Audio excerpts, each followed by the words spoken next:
بسم اللہ الرحمن الرحیم اللهم صل على سيدنا ومولانا محمد افضل صلواتك بعدد معلوماتك وبارك وسلم وصل عليه. بسم اللہ الرحمن الرحیم. عزیز طلباء کرام، مختارات من ادب العرب سے بحمد اللہ تعالی آج ہمارا سبق نمبر 14 ہے، اور مقدمۃ الکتاب سے الدرس الثانی عشر یعنی 12واں سبق اور 12واں حصہ آج مقدمۃ الکتاب کا ہم پڑھیں گے انشاءاللہ. تو بڑھتے ہیں اپنے سبق کی طرف. ان هذه القطع والنصوص منثورة كما قلت في كتب الحديث والسيرة والتاريخ وكتب الطبقات والتراجم والرحلات، وفي الكتب التي ألفت في الإصلاح والدين والأخلاق والاجتماع، وفي بحوث علمية ودينية.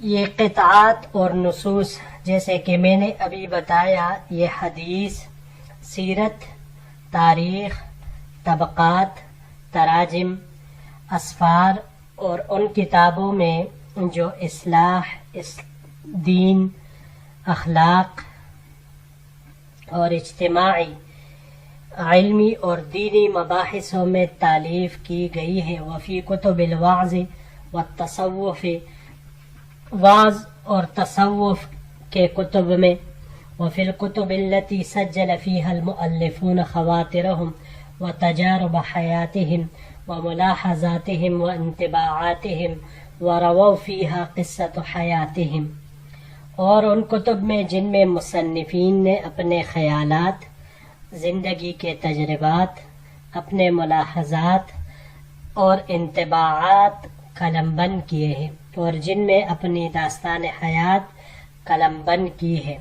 تو یہ تمام کے تمام قطع اور نصوص منثورتن، یہ ان میں بکھرے پڑے ہیں، جا بجا ان میں پائے جاتے ہیں. اس سلائیڈ میں یہ ایک لفظ ہے انطباعات، طبع سے ہے، باب سمع سے، طبعا میلا کچیلا ہونا، اس معنی میں یہ آتا ہے. اس کے علاوہ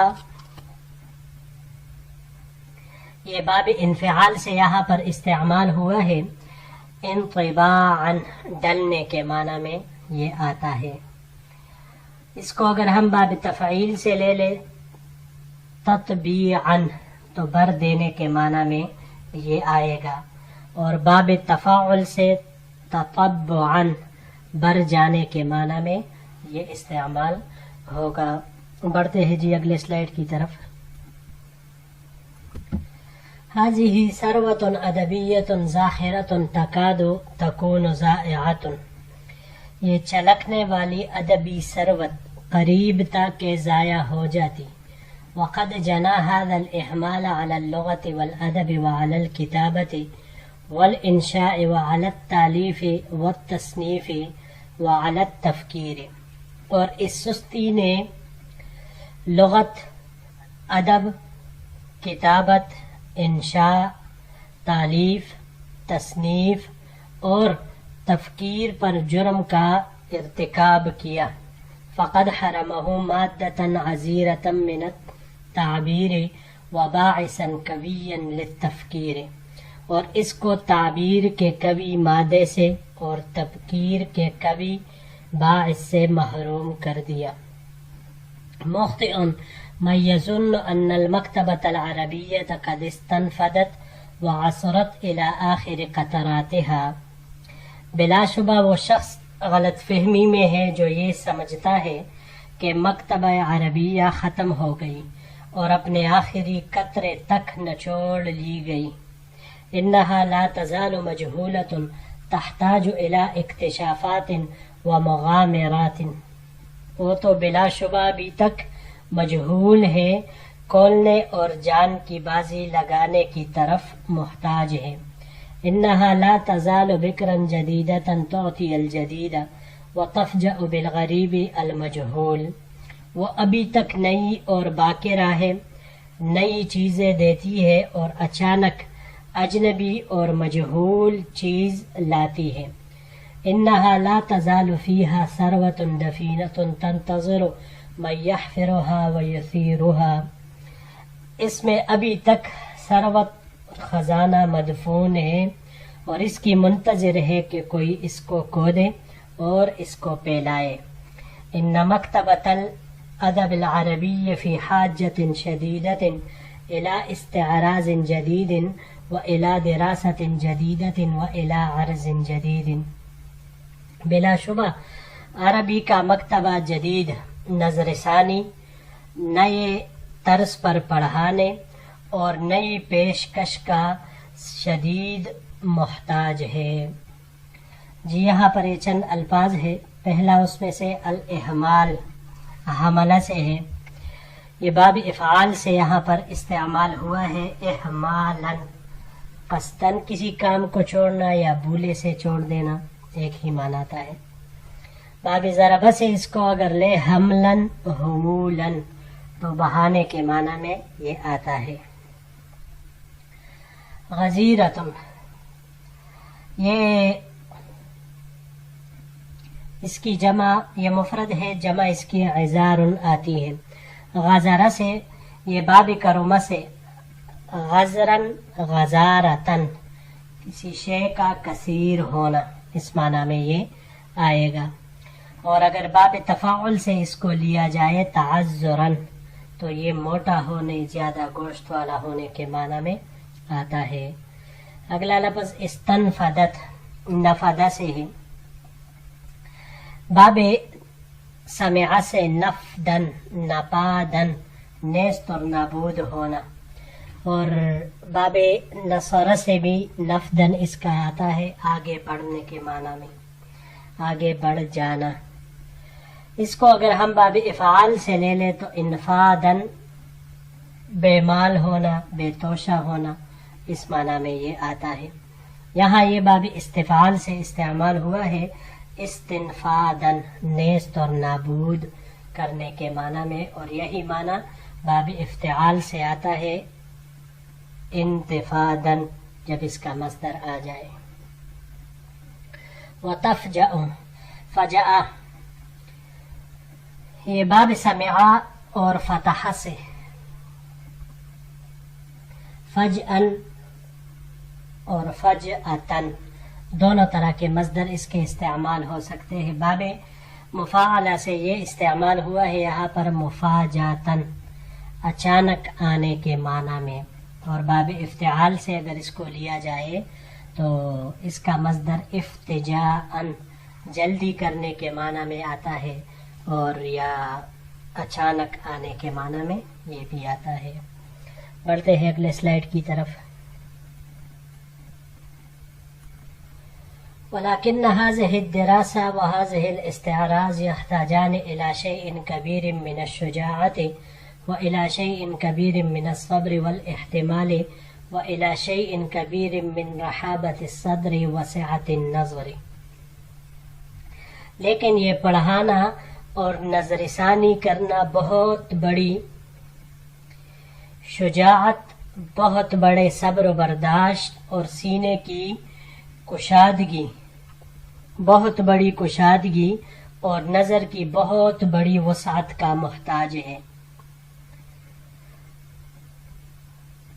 فالذی یحوز فیہا لیخرج علی العالم بتحف ادبیت جدیدت وذخائر عربیت جدیدت ينبغي ألا يكون ذيك التفقير جامدا متعصبا في فهمه للأدب متعصبا لبلد أو لطبقة أو لعصر.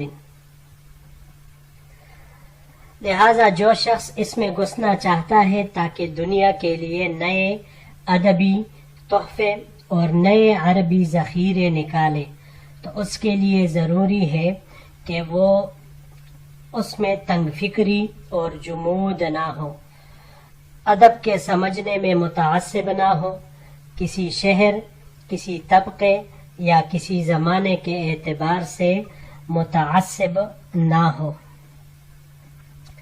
تحولہ زحامت العمل واتساع المکتبۃ العربیۃ أو يوحشه عنوان ديني أو يمنعه من الاختيار والدراسة. اسم قديم لا صلة له بالأدب والأدباء.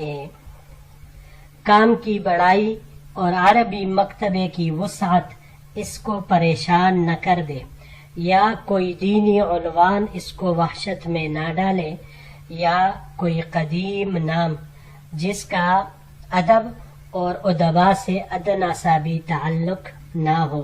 یجب ان یکون حر التفکیر واسع الافق بعید النظر